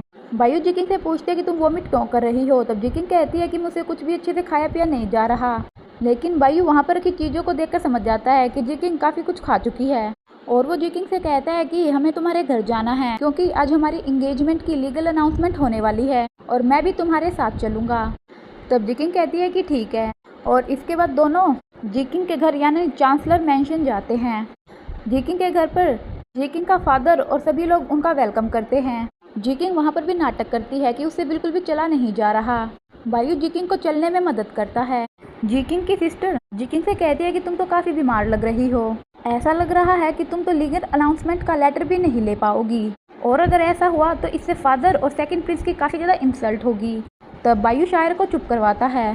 जिकिन का फादर शायर की तरफ से माफ़ी मांगता है और कहता है कि राजा द्वारा भेजे गए आदमी के आने में अभी वक्त है तो आप रेस्ट कर लीजिए, लेकिन बायू कहता है कि मैं वेट करूंगा। और फिर तभी वहां पर सेकंड प्रिंस कॉन्सर्ट आ जाती है और कहती है कि रानी ने मुझे यहाँ विटनेस के लिए भेजा है। जिकिन सेकंड प्रिंस कॉन्सर्ट और उसकी बहन जिंगशी से कहती है कि मैं काफ़ी ज़्यादा बीमार हूँ, इसलिए मैं आपका वेलकम भी नहीं कर पा रही हूँ। तब जिकिन कहती है कि कोई बात नहीं, मैंने बायू को कभी भी किसी का इतना ख्याल रखते हुए नहीं देखा, तुम काफ़ी ज़्यादा लकी हो। फिर हम देखते हैं कि जिंगशी जिकिन से कहती है कि उस दिन तो ये लड़की मरने वाली थी, लेकिन अब ये जिंदा कैसे है, क्या पॉइजन का असर इस पर नहीं हो रहा। तब जिकिन जिंगशी को चुप रहने के लिए कहती है। इसके बाद हम देखते हैं कि जिंगशी जिकिन से कहती है कि तुम्हें देखकर ऐसा लगता है कि तुम कभी भी ठीक नहीं हो पाओगी। तब जिकिन कहती है कि तुम चिंता मत करो, ट्यूबरक्लोसिस कोई जोक नहीं है, ये बहुत ही डेंजरस है और उस दिन के लिए सॉरी, उस दिन मैंने ब्लड की वॉमिट तुम पर कर दी थी और उसके बाद मैंने डॉक्टर से भी पूछा था, डॉक्टर ने कहा था कि ईजिली फैल जाता है, इसलिए तुम अपना ख्याल रखना। तब जिंगशी फिर से डर जाती है और कहती है कि नहीं, मैंने उस दिन जाकर कई बार स्नान भी किया, मैं इन्फेक्टेड नहीं हो सकती। लेकिन जिकिन फिर भी कहती है कि तुम अपना ध्यान रखना, अगर तुम्हें इन्फेक्शन हो गया तो तुम भी मेरी तरह हो जाओगी। और इसके बाद हम देखते हैं कि वहाँ पर बायू का ब्रदर बाईचन भी आ जाता है। बाईचन बायू को देखकर कहता है कि तुम्हें जिकिन को इतनी टाइटली पकड़ने की जरूरत नहीं है, कोई भी इसे तुमसे दूर नहीं लेकर जाएगा। तब बायू कहता है कि मैं किसी बिन बुलाए मेहमान को कुछ नहीं कहूँगा। तब बाइचन कहता है कि मुझे पता चला कि जिकिंग को ट्यूबरक्लोसिस हो गया है और इसलिए मैं जिनक्विन को अपने साथ महल लेने आया हूँ कि कभी वो भी इन्फेक्टेड ना हो जाए। तब बायू बाइचन से कहता है कि ठीक है, तो फिर बाद में मिलेंगे। लेकिन बाइचन कहता है कि अब मैं यहाँ पर आई गया हूँ तो थोड़ी देर यहाँ पर बैठ ही जाता हूँ। और फिर बाइचन वहीं पर बैठ जाता है। जिकिंग जानबूझकर बाइचन के ऊपर खांसने लगती है। बाइचन कहता है कि अच्छा होगा कि यहाँ पर किसी डॉक्टर को हम बुला लें, लेकिन बायू कहता है कि इसकी कोई ज़रूरत नहीं है और अच्छा होगा कि आप महल वापस लौट जाएं। तब बाइचन कहता है कि तुम्हारे कहने का क्या मतलब है। तब बायू कहता है कि तुम पहले तुम्हारी माँ से अच्छे से बिहेव करना सीख कर आओ। तब बाइचन कहता है कि तुम इस तरह से पब्लिकली मेरी इंसल्ट कैसे कर सकते हो। तब बायू कहता है कि क्या तुम उससे फाइट करना चाहते हो। और तभी जिकिंग का फादर दोनों को चुप कराता है और कहता है कि हमें इस तरह के मौके पर झगड़ा नहीं करना चाहिए। और फिर बाइचन सेकंड प्रिंस कॉन्सर्ट के साथ वहाँ से चला जाता है, लेकिन जिंगशी वहीं पर रुक जाती है। और इसके बाद जिकिंग फिर से खांसने लगती है। जिकिंग को इस तरह से खांसते देखकर शीर बहुत खुश होती है और कहती है कि देखना कि सब कुछ मेरा ही होगा, जिकिंग को कुछ भी नहीं मिलेगा। जिकिंग का फादर उन दोनों को चुप कराता है। वहीं दूसरी तरफ हम देखते हैं कि रानी अपने बेटे बाइचन और सेकंड प्रिंस कॉन्सर्ट को डांटती है और कहती है कि मैंने तुम दोनों को कहा था कि जब तक जिकिंग मर नहीं जाती तुम्हें वहीं रहना है, और जिकिंग के मरते ही दोनों मैंशन के बीच जो एग्रीमेंट हुआ है वो भी खत्म हो जाएगा, लेकिन तुमने सब कुछ बर्बाद कर दिया। तब बाइचन कहता है कि लेकिन उसने मुझे सबके सामने ह्यूमिलेट किया। तब रानी कहती है कि बायू ने जानबूझकर तुम्हें उकसाया ताकि तुम वहाँ से चले जाओ। और फिर रानी कहती है कि एक बार जिकिंग मर गई तो फिर शायर को भी मिस्टर चैन की डेथ के इल्जाम में गिरफ्तार कर लिया जाएगा और फिर चांसलर की दोनों ही बेटियां फोर्थ प्रिंस से शादी नहीं कर पाएंगी और इससे हमारा रास्ता साफ हो जाएगा। वहीं दूसरी तरफ हम देखते हैं कि डॉक्टर जिकिंग को चेक करता है, लेकिन जिकिंग को चेक करके वो समझ जाता है कि जिकिंग ठीक है और वो बहाना बनाकर वहाँ से चला जाता है। और फिर अनाउंसमेंट होती है कि इंपीरियल लेक लेकर राजा का आदमी आ गया है। और फिर राजा का आदमी लीगल अनाउंसमेंट करता है। जिकिंग बहुत ज़्यादा बीमार होने का नाटक करती है। राजा का आदमी जिकिंग को इंपीरियल लेक देता है, लेकिन जिकिंग जैसे ही उसे लेने लगती है तो जिंगशी जिकिंग को रोक देती है।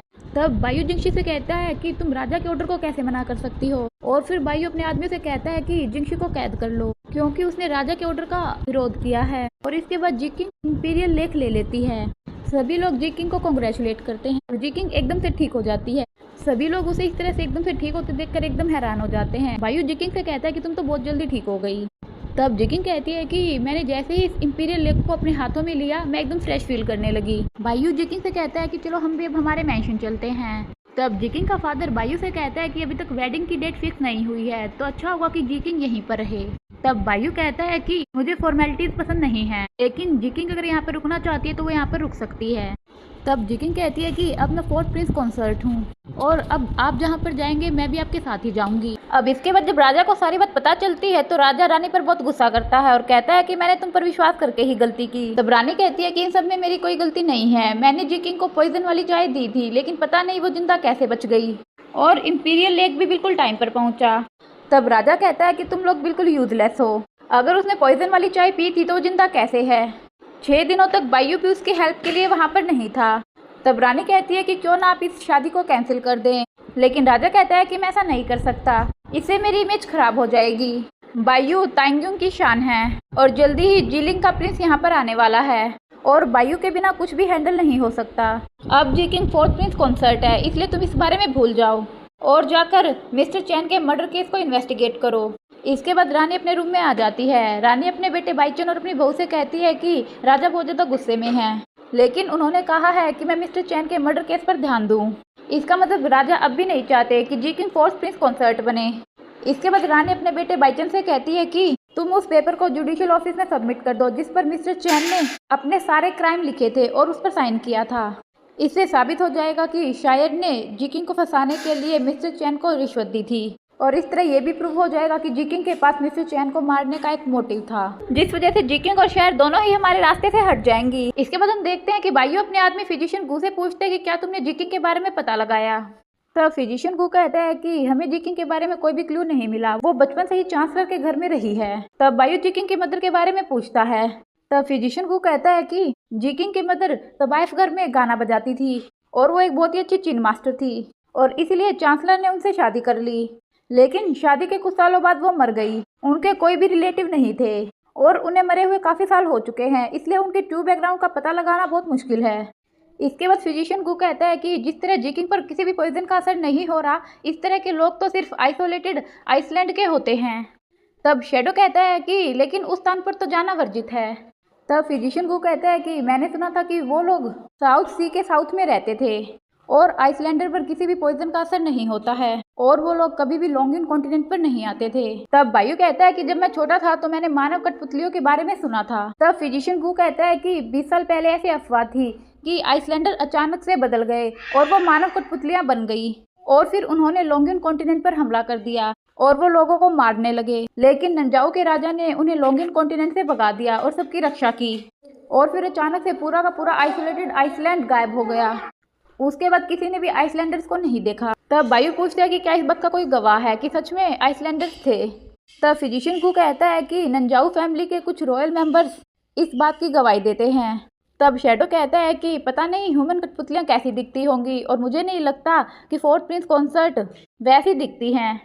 तब फिजिशियन गु कहता है कि बदलाव से पहले ये आइसलैंडर नॉर्मल पर्सन की तरह ही दिखा करते थे और इनके पास भी पॉइजन से लड़ने की प्रतिरोधक क्षमता नहीं थी, लेकिन बदलाव के बाद ये जीवित लाशों की तरह दिखने लगे और इनके ऊपर किसी भी बम बारूद जहर का असर नहीं होता था। ये लोग ज़ॉम्बीज बन चुके थे। तब बायू कहता है कि हमें रूमर्स को सच नहीं मानना चाहिए और अगर जिकिंग आइसोलेटेड आइसलैंड से है भी तो भी वो हमारी साइड है। लॉन्गिन कॉन्टिनेंट में हमेशा तांगिन, जीलिंग, डोंगलिंग, तांगिन, इन चारों में हमेशा वॉर चलता रहता है, लेकिन पावरफुल नंजाऊ हमेशा इनसे अलग रहता है। वो कभी भी वॉर में पार्टिसिपेट नहीं करता। नंजाऊ का राजा एक महत्वाकांक्षी व्यक्ति है और नंजाऊ का राजा काफ़ी सालों से आइसलैंडर्स को ढूंढ रहा है। उसका कुछ ना कुछ पर्पस तो जरूर है, इन सब में जरूर कुछ ना कुछ गड़बड़ है। तब फिजिशियन गु कहता है कि आप ठीक कह रहे हैं, मैं इस मैटर को फिर से इन्वेस्टिगेट करता हूँ। वहीं दूसरी तरफ हम देखते हैं कि जिकिंग अपनी मेट से बातें कर रही होती है और तभी बायू वहाँ पर आ जाता है। जिकिंग सोने का नाटक करती है। बायू जिकिंग के पास सोने लगता है, लेकिन जिकिंग तभी उठ जाती है और कहती है कि मैं काफ़ी देर से सो रही थी, लेकिन तुम यहाँ पर क्या कर रहे हो। तब बायू कहता है कि हमारी शादी की लीगल अनाउंसमेंट हो गई है, इसलिए मैं हमारी शादी को कंप्लीट करने के लिए यहाँ पर आया हूँ। तब जिकिंग कहती है कि तुमने मुझसे कहा था कि जब हमारी शादी की लीगल अनाउंसमेंट हो जाएगी तो तुम वो तलवार मुझे दिखाओगे। तब बायू कहता है कि मैंने तुमसे कहा था कि जब हमारी शादी ऑफिशियल तौर पर पूरी हो जाएगी तब मैं तुम्हें वो तलवार दिखाऊंगा, लेकिन वो अभी तक पूरी नहीं हुई है। और तभी शैडो बायू को आवाज़ देता है कि कुछ अर्जेंट मिलिट्री का काम आ गया है। तब बायू वहाँ से चला जाता है। तब जिकिंग सोचती है कि मुझे उस तलवार को पाने का कोई और दूसरा उपाय ढूंढना होगा, इसलिए जिकिंग रात को बायू के रूम में जाती है और वहाँ पर उस तलवार को ढूंढने लगती है, लेकिन जिकिंग को वो तलवार वहाँ पर नहीं मिलती। और तभी बायू वहाँ पर आ जाता है। जिकिंग बायू के बेड के नीचे छुप जाती है और जैसे ही बायू बेड पर सोता है जिकिंग धीरे धीरे वहाँ से जाने लगती है, लेकिन बायू उसे पकड़ लेता है और उससे पूछती है कि तुम यहाँ क्या कर रही हो। तब जिकिंग बताती है कि मैं रास्ता भूल गई थी, मुझे भूख लगी थी और मैं किचन जा रही थी। तब बायू कहता है कि लेकिन मुझे ऐसा क्यों लग रहा है कि तुम यहाँ पर कुछ और ही काम से आई थी, लेकिन जिकिंग कहती है कि अब लेट हो गया है, मुझे यहाँ से चलना चाहिए। और फिर जिकिंग बहाना बनाकर वहाँ से भाग जाती है, लेकिन बायू समझ जाता है कि जिकिंग यहाँ पर उस तलवार को ढूंढने के लिए आई थी और फिर वो उस तलवार को चेक करता है जो कि सही सलामत होती है। अब नेक्स्ट डे जिकिंग अच्छे से तैयार होकर आती है। जिकिंग की मेड होंगी बायू से कहती है कि प्रिंसेस बहुत ही सुंदर है, सिर्फ थोड़े से मेकअप से ही ये इतनी ज़्यादा अच्छी लग रही है। और फिर बायू और जिकिंग अपने मैंशन से बाहर निकलते हैं, जहाँ पर जुडिशियल ऑफिसर अपने कुछ आदमियों के साथ मैंशन के बाहर खड़ा होता है और बायू से कहता है कि हम मिस्टर चैन का मर्डर केस इन्वेस्टिगेट कर रहे हैं, इसलिए कुछ पूछताछ के लिए हमें जिकिंग को अपने साथ लेकर जाना होगा। तब बायू कहता है कि तुम फिर फोर्थ प्रिंस को इस तरह कैसे लेकर जा सकते हो। तब जुडिशियल ऑफिसर कहता है कि मेरे पास सारे गवाह और एविडेंस हैं।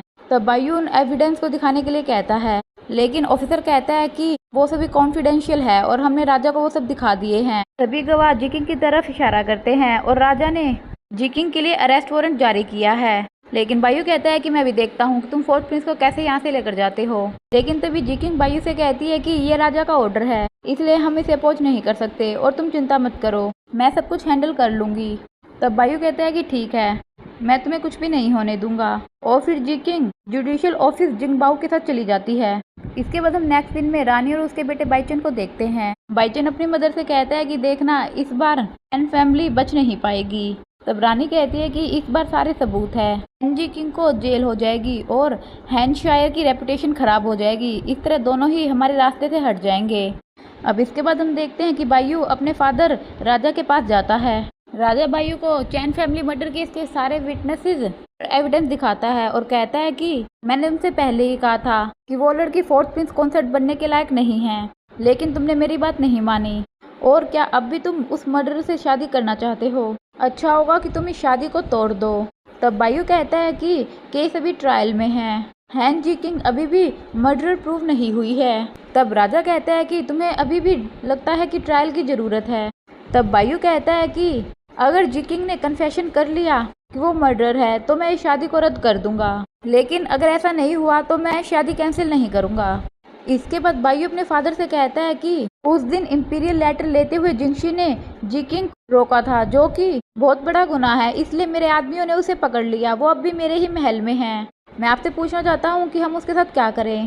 तब राजा गुस्से में कहते हैं कि उस लड़की की इतनी हिम्मत कि वो मेरे ऑर्डर के खिलाफ जाए।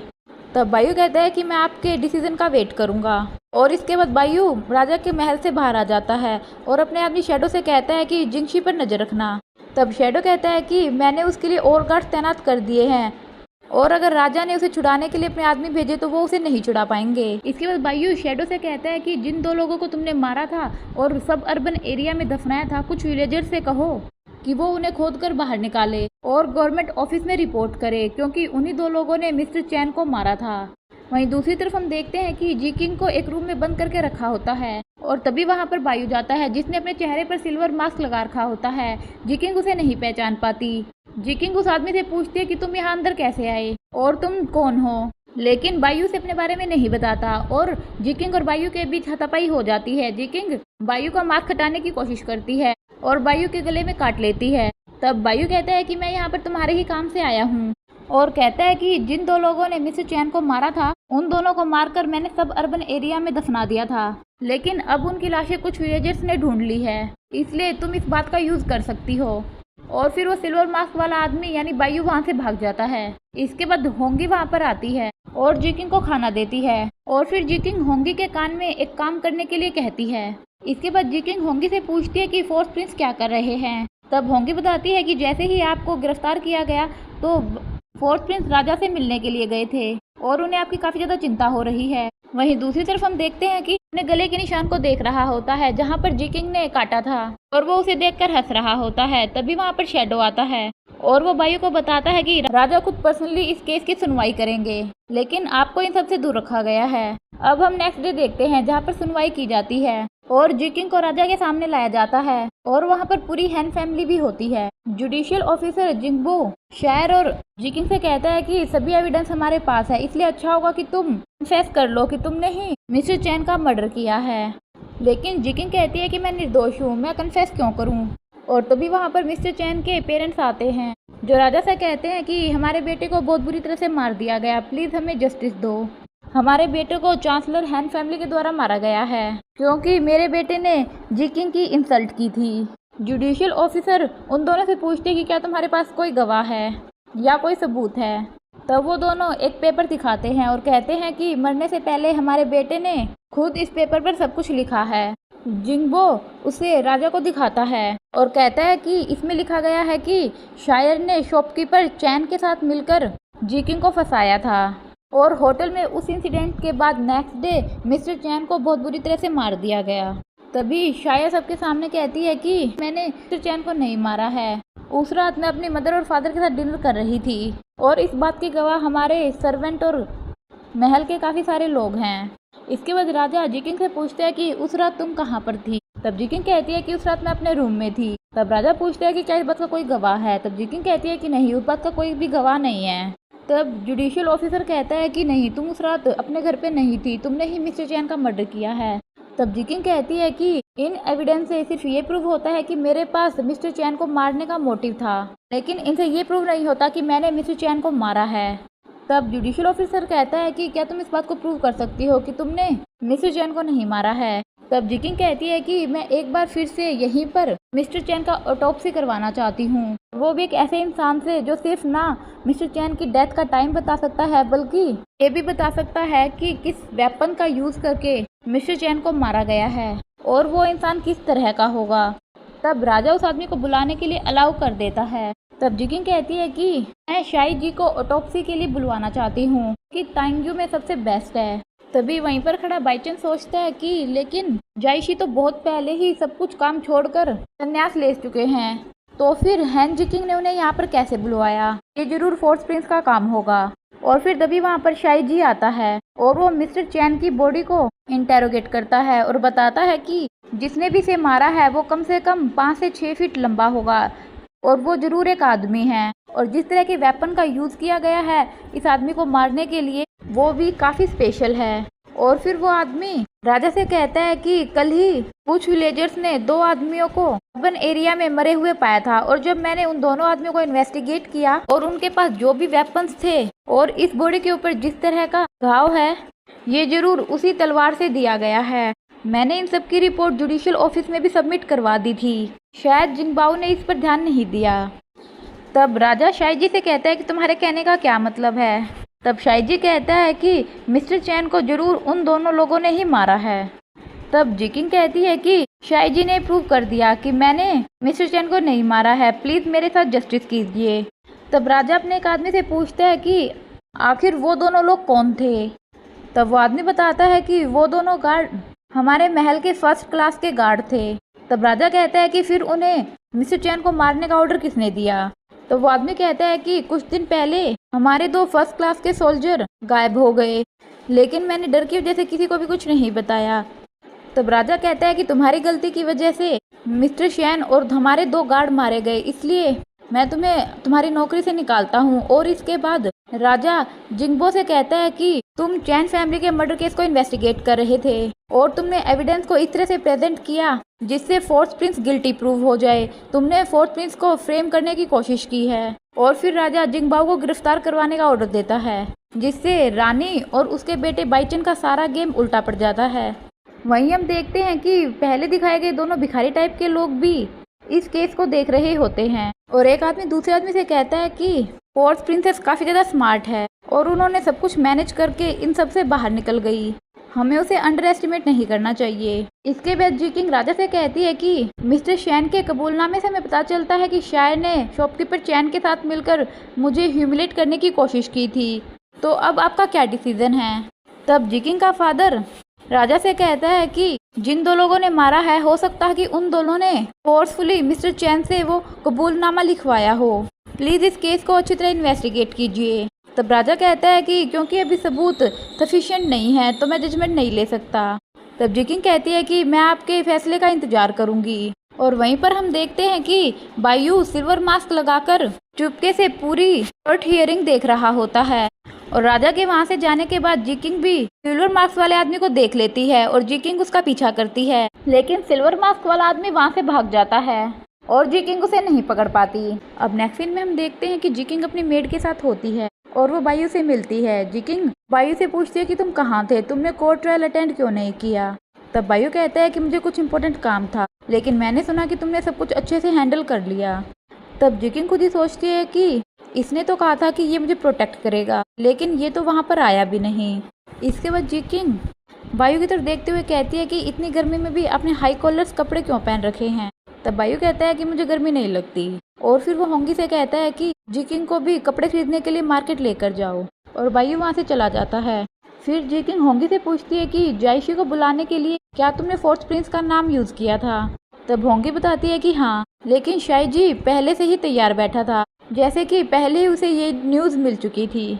वहीं दूसरी तरफ हम देखते हैं कि रानी बहुत गुस्से में होती है। रानी कहती है कि हम फिर से हार गए और हमने हमारे 2 गार्ड भी खो दिए। ऐसा लग रहा था जैसे पर्दे के पीछे से कोई सब कुछ हैंडल कर रहा हो, नहीं तो जी किंग कैसे इतने बड़े आदमी को वहाँ पर बुला सकती है? तब बाईचन कहता है कि ये फोर्थ प्रिंस का काम है। तब रानी कहती है कि अगर हमने उसे छुटकारा नहीं पाया तो तुम राजा कभी भी नहीं बन पाओगे, और वो लड़की बिल्कुल भी सिंपल नहीं है। वहीं दूसरी तरफ हम देखते हैं कि जी किंग अपनी मेड होंगी के साथ मार्केट में कपड़े खरीदने के लिए जाती है, और वो देखती है कि वहाँ पे एक औरत बुरी तरह एक दूसरी औरत को मार रही होती है जो कि उसकी सर्वेंट होती है। जी किंग उसे रोकने के लिए आगे बढ़ती है, लेकिन उसकी मेड होंगी जी किंग को रोक देती है, लेकिन जी किंग से रुका नहीं जाता और वो सर्वेंट की हेल्प के लिए वहाँ पर जाती है। जी किंग उस सर्वेंट की मास्टर से कहती है कि तुम इसे मार क्यों रही हो? वो औरत कहती है कि इसने मेरे बहुत सारे बंस चुराए हैं।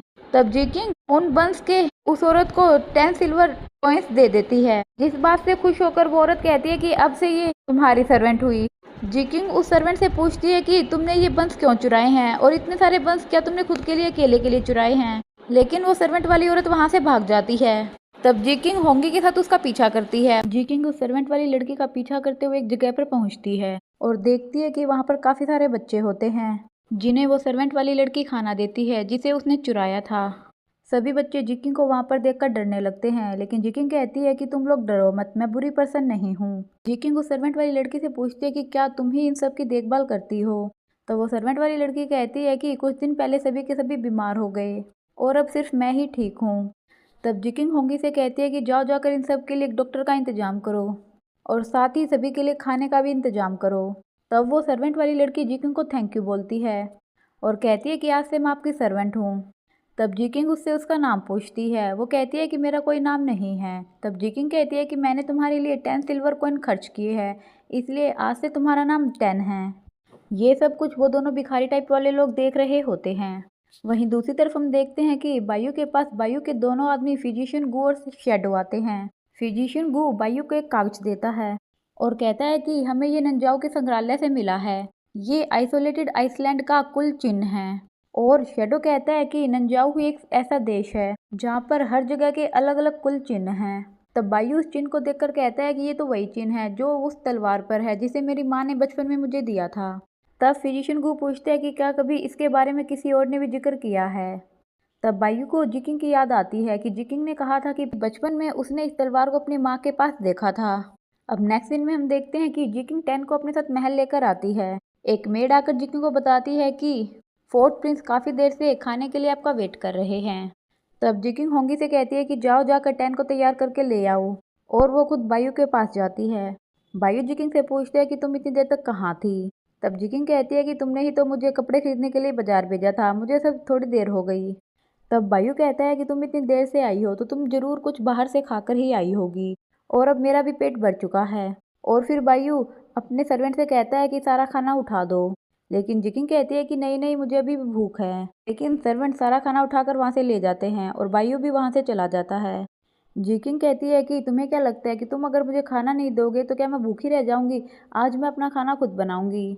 और फिर जिकिंग अपनी मेड के साथ मिलकर अपने लिए खाना बनाती है और कहती है कि मैंने काफ़ी टाइम से इसे खाया नहीं था। और फिर जिकिंग अपनी मेड के साथ मिलकर वो खाना खाती है। बायू जिकिंग को अपनी मेड के साथ मिलकर खाना खाते हुए देखता है और वो शेडो से कहता है कि मेरे लिए भी ये बना कर लाओ। अब नेक्स्ट डे हम देखते हैं कि बायू जिकिंग के साथ महल में राजा से मिलने के लिए जाता है। राजा जिकिंग और बायू का वेलकम करता है और जिकिंग से कहता है कि उस दिन मैंने तुम्हें गलत समझ लिया, लेकिन तुम्हें इन सब का ब्लेम बायू को भी देना चाहिए क्योंकि उस दिन वो वहाँ पर नहीं आया था। तब जिकिंग कहती है कि बायू को यकीन था कि आप मेरे साथ इनजस्टिस नहीं करेंगे, इसलिए वो वहाँ पर नहीं आया। ये सुनकर राजा खुश हो जाता है और जिकिंग से कहता है कि तुम महल में पहली बार आई हो तो क्यों ना तुम महल घूम कर आओ, इतने मैं और बायू गेम खेलते हैं। तब जिकिंग वहाँ से चली जाती है। महल घूमते हुए जिकिंग को कुछ म्यूजिक की आवाज़ सुनाई देती है और वो उसका पीछा करते हुए एक रूम में जाती है और देखती है कि वहाँ पर एक चिन मास्टर म्यूजिक बजा रहा होता है और वहाँ पर बाइचन और उसका भाई बाइसन उस म्यूजिक को सुन रहे होते हैं। जिकिंग को वो म्यूजिक सुनकर ऐसा लगता है कि उसने वो म्यूजिक पहले भी सुना है और जैसे उसे वो म्यूजिक अच्छे से बजाना भी आता है, लेकिन फिर वो खुद से ही कहती है कि मुझे तो म्यूजिक के बारे में कुछ भी पता नहीं है, फिर मुझे ये सब कुछ इतना जाना पहचाना क्यों लग रहा है। और तभी वो बाइचन के हाथ में एक पंखा देखती है जिसे देखकर जिकिंग को कुछ याद आता है। जिकिंग आगे बढ़कर कुछ कहने वाली ही होती है कि तभी वहाँ पर बायू आ जाता है और जिकिंग को वो अपने साथ वहाँ से ले जाता है। बायू जिकिंग से कहता है कि मैंने तुमसे कहा था ना कि तुम बाइचन से दूर रहना। तब जिकिंग कहती है कि मैं तो बस वहाँ पर घूमते घूमते चली गई थी। लेकिन बायू फिर से जिकिंग से कहता है कि मैंने तुमसे कहा ना कि तुम बाइचन से दूर रहना। तब जिकिंग गुस्सा होकर वहाँ से चली जाती है और फिर जिकिंग और बायू अपने महल आते हैं। बायू जिकिंग से पूछते हैं कि क्या तुम्हें घुड़सवारी और तीरंदाजी आती है। तब जिकिंग कहती है कि नहीं, मुझे ये सब कुछ नहीं आता। तब बायू कहता है कि तुम ये दोनों चीज़ सीख लो, मुझे कुछ ज़रूरी काम है और मैं कुछ दिन बाद तुमसे मिलूँगा, इतने तुम ये दोनों चीज़ें अच्छे से सीख लो और मैं आकर तुम्हारा टेस्ट लूँगा। इसके बाद बायू वहाँ से चला जाता है। बायू के वहाँ से जाने के बाद जिकिंग अपनी मेड होंगी से पूछती है कि सेकंड प्रिंस बाइचन किस तरह का पर्सन है। तब होंगी कहती है कि बाइचन रानी का इकलौता बेटा है और वो भी रानी की ही साइड है वो हमेशा फोर्थ प्रिंस को नीचे गिराने की कोशिश करते रहते हैं। तब जिकिंग पूछती है कि उसकी मार्शल आर्ट स्किल कैसी है। तब होंगी कहती है कि उनकी मार्शल आर्ट स्किल काफ़ी अच्छी है, लेकिन फोर्थ प्रिंस के आगे तो वो बहुत ही पीछे हैं। तब जिकिंग सोचती है कि अच्छा तो वो बाईचन ही था जिसने मिस्टर चैन को मरवाया था, और उस दिन होटल में भी वो बाईचन ही था जिसने हैन जिकिंग को बेइज्जत करने की कोशिश की थी। और फिर जिकिंग खुद से ही कहती है कि मैं असली हैन जिकिंग का बदला तुमसे लेकर रहूंगी। अब नेक्स्ट डे हम देखते हैं कि जिकिंग होंगी के साथ तीरंदाजी और हॉर्स राइडिंग सीखने के लिए मिलिट्री कैंप में जाती है, लेकिन वहां पर उनका कोई भी स्वागत नहीं करता। होंगी एक सोल्जर से उन्हें अटेंड करने के लिए कहती है, लेकिन वो सोल्जर अपनी जगह से बिल्कुल भी नहीं हिलता। तब होंगी वहां के हेड सीमा शुन को बोलती है और कहती है कि फोर्थ प्रिंसेस कॉन्सर्ट यहाँ पर आई है, लेकिन तुम लोग उनका स्वागत भी नहीं कर रहे हो। तब सीमा सुन कहता है कि तुम्हें क्या लगता है कि कोई भी राह चलती लड़की फोर्थ प्रिंसेस कॉन्सर्ट बन सकती है। तब होंगी कहती है कि तुम्हारी ऐसा कहने की हिम्मत कैसे हुई, जब फोर्थ प्रिंस आ जाएंगे तो मैं तुम्हारी उनसे कंप्लेन करूंगी। और फिर सीमा सुन होंगी से कहता है कि मैं बहुत बिजी हूँ, मेरे पास टाइम नहीं है कि मैं फोर्थ प्रिंसेस कॉन्सर्ट को यहाँ की सैर करा सकूँ। तब होंगी कहती है कि हमें यहाँ फोर्थ प्रिंस ने भेजा है ताकि तुम फोर्थ प्रिंसेस कॉन्सर्ट को हॉर्स राइडिंग और तीरंदाजी सिखा सको। तब सीमा सुन अपने एक सोल्जर को बुलाता है और कहता है कि तुम फोर्थ प्रिंसेस कॉन्सर्ट को अटेंड कर लो, और फिर सीमा सुन वहाँ से चला जाता है। तब होंगी पीछे से उसे कहती है कि तुम ऐसा कैसे कर सकते हो, जब फोर्थ प्रिंस आएंगे तब मैं तुम्हारी उनसे कंप्लेन करूंगी, देखना तुम्हें इन सब के लिए पनिशमेंट जरूर मिलेगी। इसके बाद हम देखते हैं कि रात को जिकिंग अपनी मेड के साथ मिलिट्री कैंप में ही रुकती है। होंगी जिकिंग से कहती है कि यहाँ पर रहने के सभी इंतजाम है, क्योंकि फोर्थ प्रिंस अक्सर यहाँ पर आते हैं और रात को सभी सोल्जर के साथ बैठकर बातें करते हैं। आपको यहाँ पर रहने में कोई भी प्रॉब्लम नहीं होगी। तब जिकिंग कहती है कि तुम चिंता मत करो, मैं एडजस्ट कर लूंगी। और फिर जिकिंग टेन और होंगी के साथ उन सभी बच्चों से मिलने जाती है जो सभी बच्चे टेन के साथ थे। जिकिंग उन सभी बच्चों के पास जाती है और उन बच्चों से कहती है कि क्या तुम्हें पता है कि आज मैं यहाँ पर क्यों आई हूँ। तब वो बच्चे कहते हैं कि हाँ, आप हमें खाना देने के लिए यहाँ पर आई हो। तब जिकिंग कहती है कि नहीं, आज मैं यहाँ पर इसलिए आई हूँ कि अगर मैं यहाँ पर ना भी रहूँ तो भी तुम लोग अच्छे से जी सको। मैं चाहती हूँ कि तुम लोगों में वो सारी स्किल्स हो ताकि तुम अच्छे से कमा सको। और फिर जिकिंग सभी से कहती है कि आज मैं तुम सब लोगों का टेस्ट लूँगी। तुम सभी को सामने वाले पहाड़ पर चढ़ना होगा और जो भी वहाँ से सबसे पहले आएगा वो विनर होगा। तब सभी बच्चे एक साथ पहाड़ चढ़ने लगते हैं और जल्दी जल्दी से वापस आते हैं। जिकिंग देखती है कि उन सभी के पैरों में काफ़ी ज़्यादा चोट लगी होती है, लेकिन फिर भी वो सभी बच्चे एक दूसरे का साथ रखते हैं। तब जिकिंग कहती है कि तुम सभी लोग विनर हो। और फिर जिकिंग उनमें से एक का नाम पूछती है। वो कहता है कि मेरा कोई नाम नहीं है। तब जिकिंग को अपने दोस्त गूशी की याद आती है और फिर जिकिंग उस लड़के से कहती है कि आज से तुम्हारा नाम गूशी है।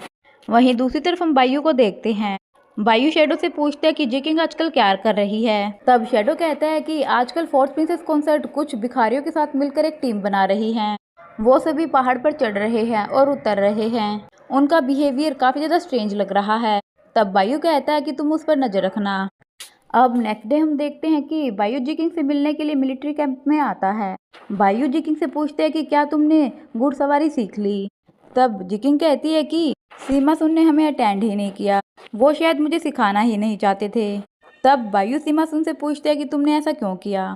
तब सीमा सुन कहता है कि फोर्थ प्रिंसेस कॉन्सर्ट काफ़ी कमज़ोर हैं, मुझे नहीं लगता कि मैं उन्हें सिखा सकूंगा। तब जिकिंग कहती है कि सीमा सुन ठीक कह रहे हैं, मैं इतनी टैलेंटेड नहीं हूँ कि वो खुद मुझे अटेंड करे।